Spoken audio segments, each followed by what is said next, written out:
ফ্রোজেনের জলাশয়ে বরফ ভেদ করে লাখো মানুষ ব্যস্ত মাছ শিকারে।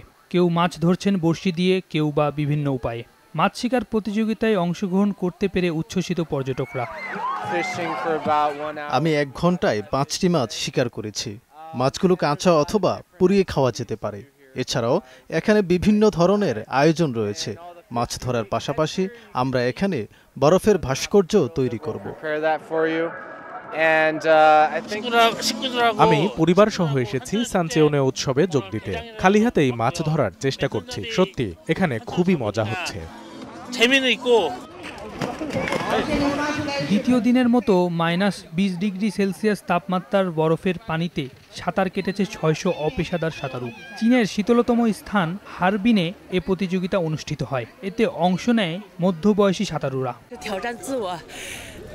আমি সাঁতার কাটতে পছন্দ করি, যদিও বরফের সাঁতার কাটা চ্যালেঞ্জিং। এই সাঁতারে আমার শরীরের সমস্যাগুলো কেটে যাচ্ছে। এদিকে বেলজিয়ামে সমুদ্রের উত্তরাঞ্চলে ঝোড়ো আবহাওয়ায় ঝাঁপ দিয়েছে হাজারো সাহসী মানুষ।